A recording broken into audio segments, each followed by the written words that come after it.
It is time.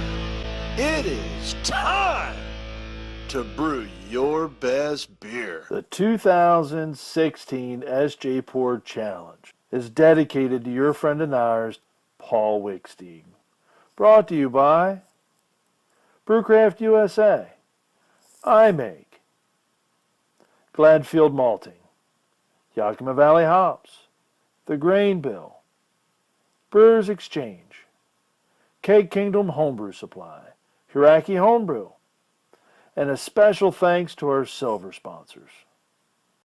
Hello everybody, Dan here. This is my SJPORR Challenge review videos. I'm going to do this Lamro 22 style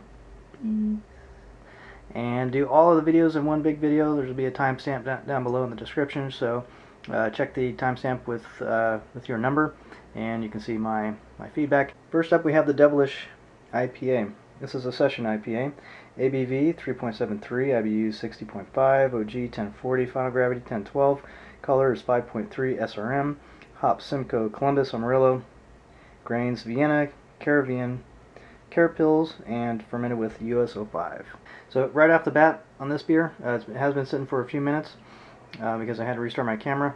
On the aroma I get a lot of orange with a little bit of apricot and some light stone fruit, some orange rind, orange pith a little bit. Definitely picking up on the Amarillo in the aroma. That's the predominant aroma. Underneath that you get a little bit of a caramel malt sweetness. Not a whole lot, just a hint there on the aroma. I don't get any yeast esters in the aroma. I don't get any off flavors in the aroma. Appearance, I did pour a one finger head in this glass, which is kind of dissipated to a ring around the glass of light white bubbles. It's got a kind of a deep orange color to it, fairly hazy. So in the flavor of this beer, I get quite a firm bitterness in it. You also get a firm mouthfeel in it that kind of balances out that bitterness a little bit. That bitterness lingers just a little bit. You get a lot of hop character from it, obviously. You're going to get a little bit of stone fruit, a little bit of orange, just like in the aroma, the orange peel a little bit follows the nose very well on the flavor. Not getting any off flavors at all in the beer. It does taste like it's 3.73%. You don't get any alcohol whatsoever, but the beer still has a lot of flavor to it. So a lot of hop character, just a hint of a caramel sweetness. Not getting any yeast esters on the flavor. Moderate to full, or I'd say moderate to heavy mouthfeel from the carapils. So this definitely kind of tastes like a regular IPA, or maybe even a little bit higher gravity than that, minus the alcohol. A lot of flavor, very good beer. I might say I'd like to see the body come down just a hint perhaps, and the bitterness come down with it to accentuate the hop flavor a little bit more. But other than that, I think that the beer is fantastic. It's been well brewed. The haziness doesn't turn me off at all, but I suppose that would be a flaw if this was a BJCP competition. Yeah, this is going to probably score fairly high for me. As I said, there were a couple of things that I would change about the beer, but other than that, a really good beer. Cheers.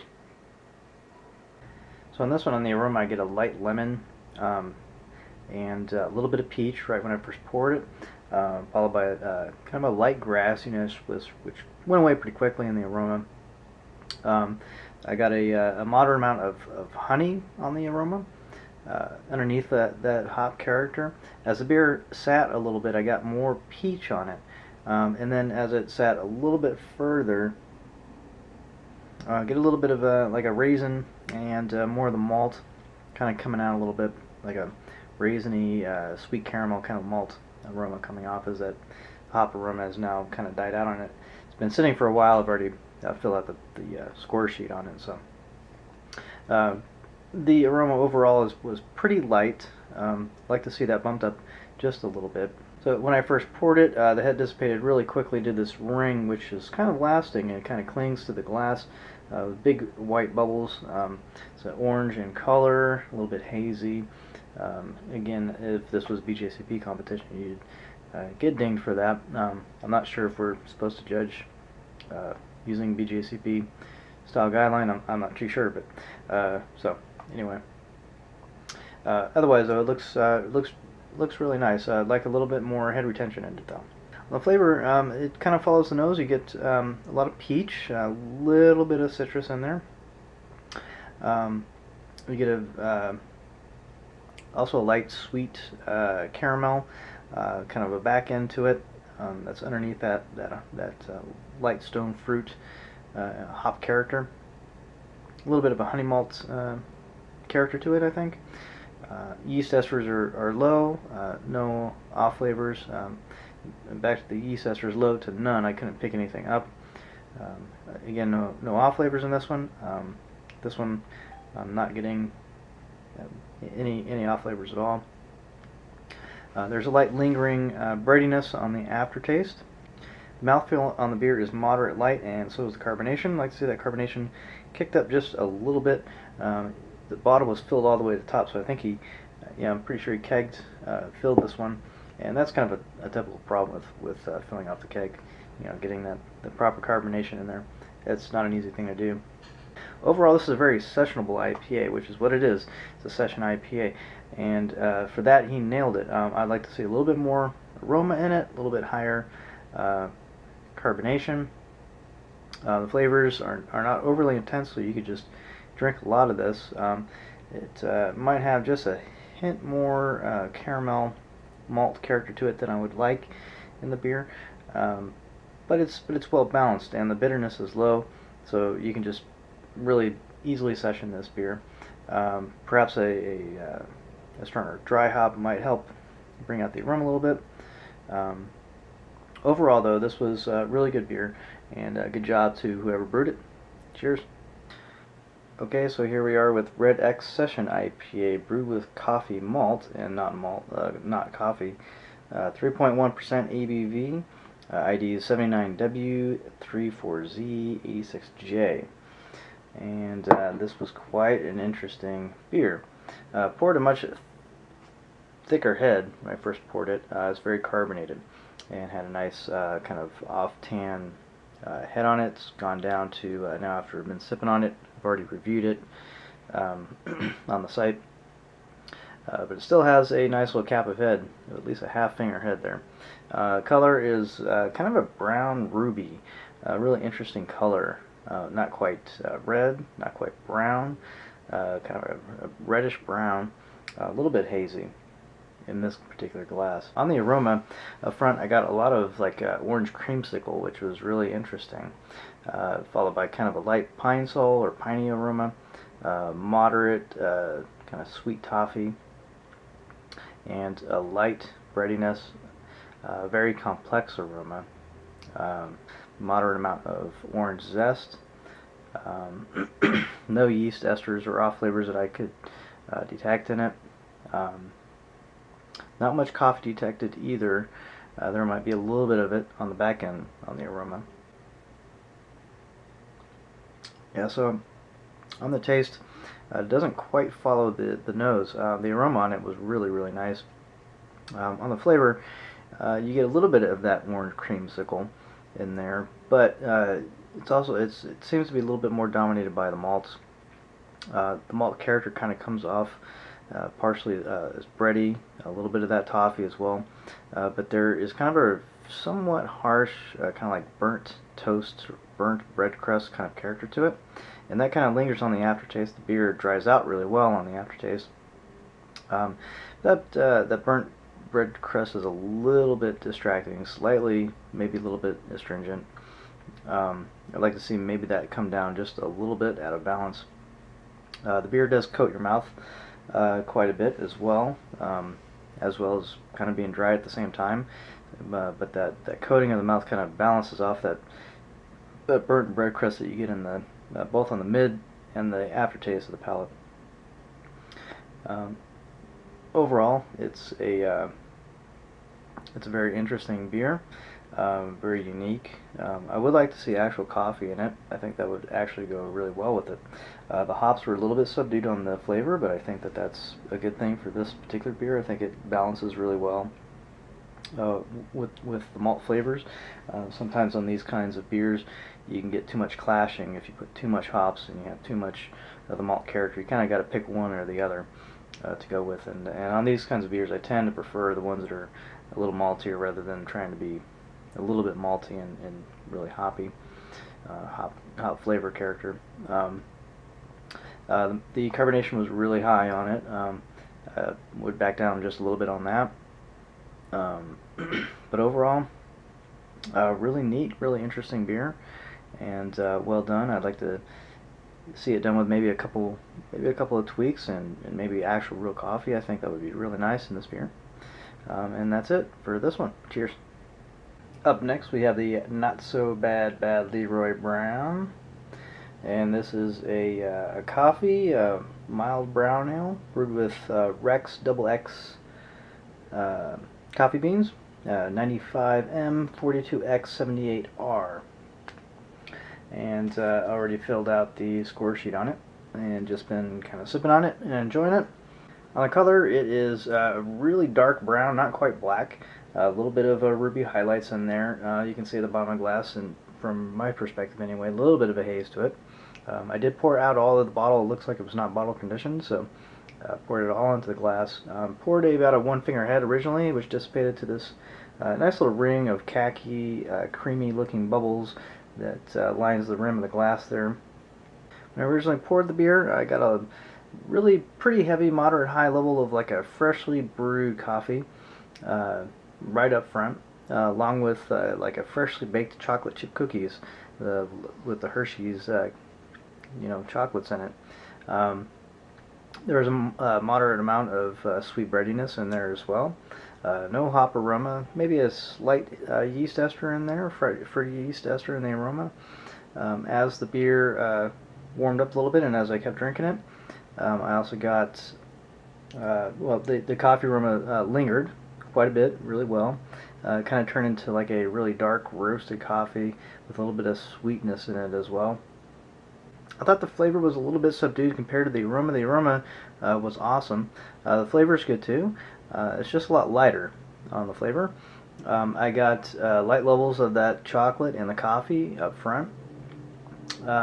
Very slight hint of caramel and a little bit of a creaminess to it as well. But really the beer is pretty dry. Finishes very clean. You get a little bit of the lingering coffee in the aftertaste, but not too much. Just enough to try to make you want to take another sip. Get a really light, maybe hop character from the Willamette that was in there. There are little to none yeast esters on the taste that I can pick up. Maybe just a hint. No off flavors to speak of. Coffee character is really nice though, and that's the part I'm enjoying the most about the beer. Probably my biggest feedback would be I would like it to be maybe a little bit sweeter, just a hint sweeter. I thought it was just a little bit thin. Maybe just a little bit of balance for that coffee. Not terribly so, but just a little bit, just to balance out that coffee a little bit. So that's it for this beer review. This is quite a treat. Thank you very much for sending it, and cheers. Here we are with God Save the Queen, an English mild ale, and let's see, ABV is 3.5. A traditional dark mild ale with notes of toasted caramel, toffee, and sweet fruity esters. Let's see, the number is 97H46S29Q. And this beer is nothing short of beautiful. I've been sipping on this for about 10-15 minutes. It's really clear, has a very nice dark copper color. It's probably not coming through that well in the camera. I apologize for that. When I initially poured, it had a really big head on it, due to being very carbonated. Tight off-white bubbles. The head fell down to about a half-finger head that's persisted throughout the session here. Overall, a very, very beautiful beer. When I first poured the beer, on the aroma I got a lot of light stone fruits, a little bit of apple, a little bit of pear, which faded into like a sweet breadiness, a little bit of caramel, a little bit of bread crust. Nice, fairly complex aroma there. After the beer sat for a while, I got mostly a big pear ester off of the aroma. So on the taste, you get a little bit of that sweet caramel up front. In the back, you get a little bit of a lingering of a bread crust, maybe just a hint of a coffee. I'd say though that the more dominant flavor is kind of a pear ester aspect, like a pear skin, kind of an ester to the beer, giving it kind of a somewhat of a perceived sweetness, but it's not a real sweetness. The beer definitely finishes very dry. There's no diacetyl in the beer. This diacetyl is acceptable in this style of beer, but there is none in this one or any other kind of off flavors that I could pick up on. Again, the kind of dominant character is this pear ester, followed by a little bit of that caramel and bready sweetness from the malts. Mouthfeel on the beer is moderate low, kind of a body to it. Very high carbonation, let's say maybe like a moderate high level of carbonation, which is a bit high for the style. That's nothing you can't solve by doing a little bit of swirling to get some of that carbonation out of there. Also, the beer drinks a little bit better, a slightly warmer temperature than what I had it to begin with. Let's some of the malt character come out a little bit. Definitely carbonation though is a little bit high. I think it would be better with a slightly lower carbonation, but again, not that big of a deal because you can just swirl it out of the glass. So overall, I think this is kind of like an ester balanced more towards the pear ester, the yeast character of the beer versus the malts. The malts are lightly complex. I'd like to see just a little more malt character to kind of balance out the pear ester a little bit, or maybe back down on the pear ester if possible through fermentation temperature, or maybe pitching right. But overall, very nice, light, drinkable, lightly malty, moderately estery, English dark mild. Very cool beer, very beautiful beer for sure, and cheers to whoever brewed it. Next up we have the light pale ale. This is 85F 38M 77Q. Clean, refreshing with light, sweet malts and bitterness. When I first poured the beer, it had a nice one finger head, which dissipated pretty quickly down to like a cap of slightly off-white bubbles, tight bubbles there though. Kind of a very pretty golden straw color. It was very clear when I poured just the first half of the bottle, or most of the bottle, into the glass. I went ahead and poured the rest of the bottle into the glass because I saw that it wasn't conditioned. It was bottled off the keg, and that kind of clouded it up a little bit. It was clear to begin with. So in like a BJCP competition, they normally just pour the first top half of the beer, and it wouldn't have gotten dinged for that clarity. So that's something to note there if you're looking to enter this into a BJCP competition. So mostly a very pretty beer. On the aroma, up front I got a really, I'm going to say a heavy dank kind of character to it. Almost skunky, but not quite skunk. Not like it was light struck or anything like that. More dank, and resin doesn't fit. It's somewhere in between, just kind of a really nice, I can't think of a better word, danky hop character to it.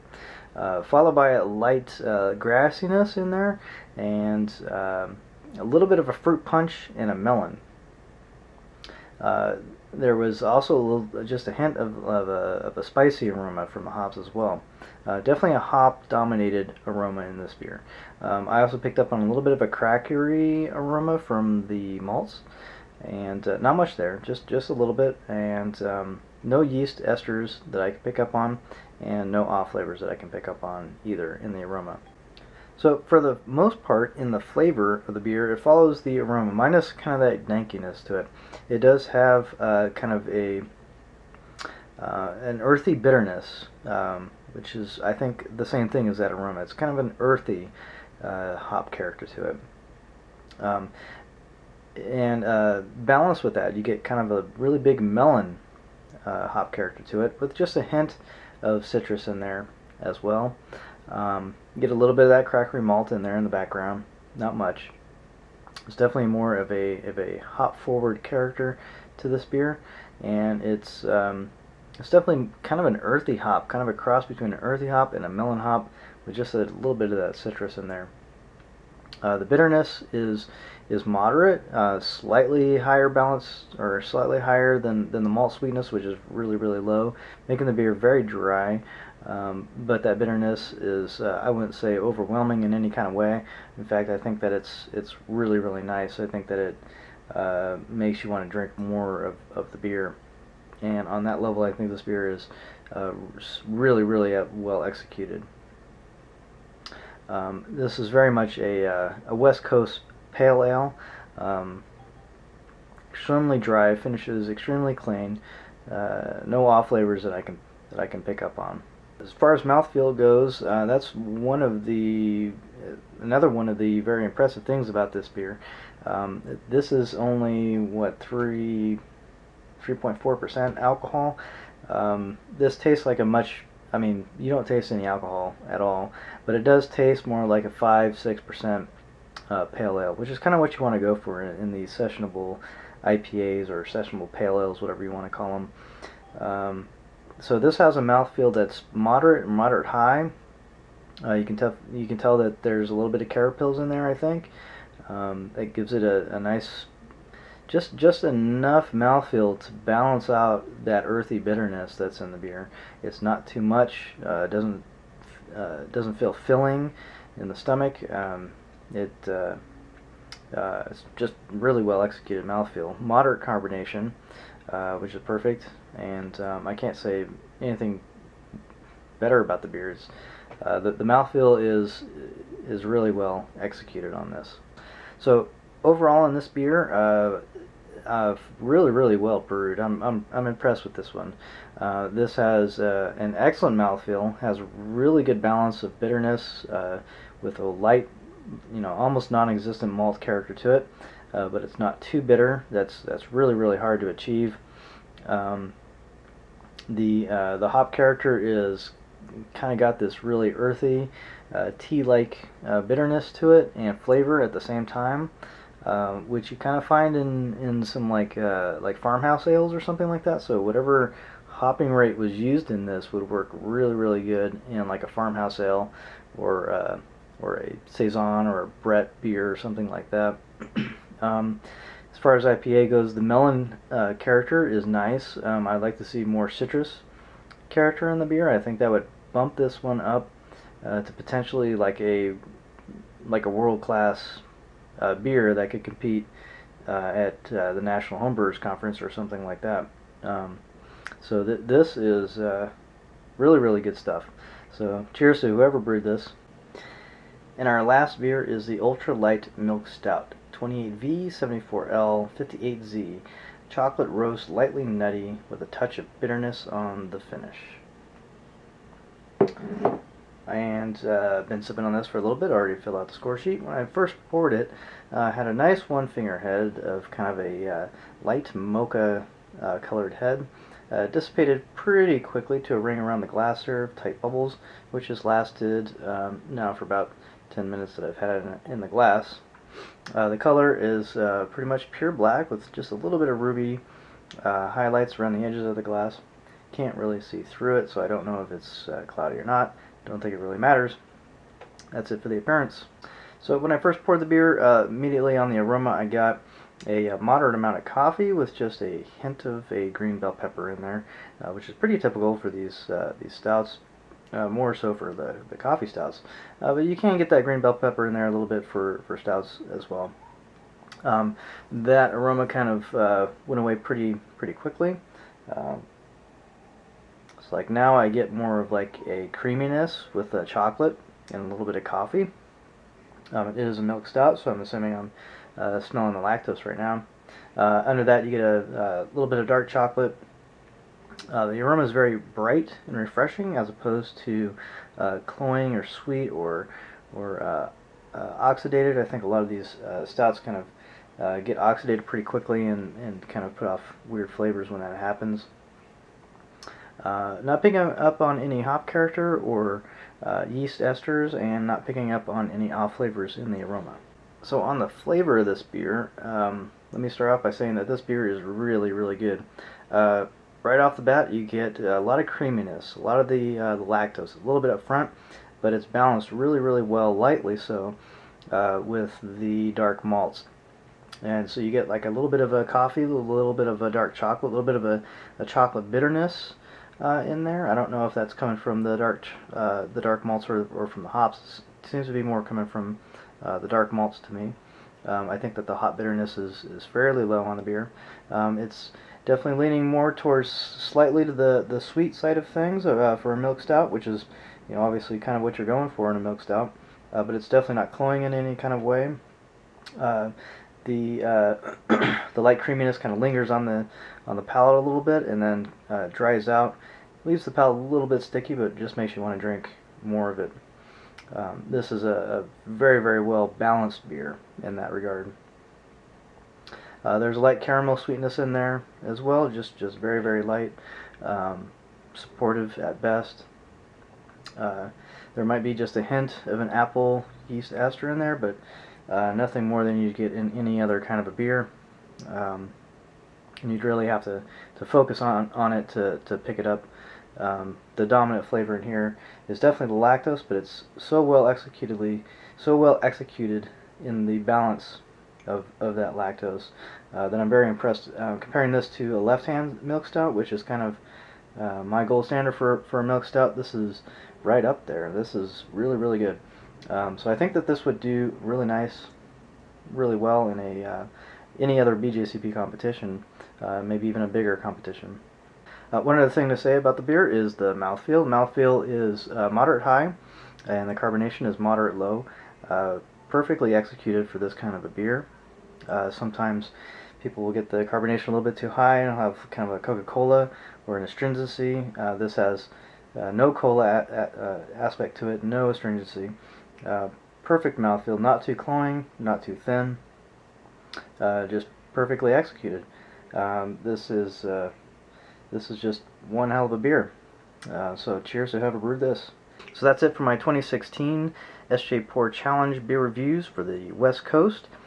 Please check the description for the times of the different beers. I'd like everybody to please check out our sponsors, and I want to thank them. And I want to thank SJPORR and all of the hub guys too. I think we had a Man Bear Pig, so thank you, Josh. Appreciate it. Cheers. It is time. It is time to brew your best beer. The 2016 SJPORR Challenge is dedicated to your friend and ours, Paul Wickstein. Brought to you by Brewcraft USA, iMake, Gladfield Malting, Yakima Valley Hops, The Grain Bill, Brewers Exchange, Keg Kingdom Homebrew Supply, Hiraki Homebrew, and a special thanks to our silver sponsors.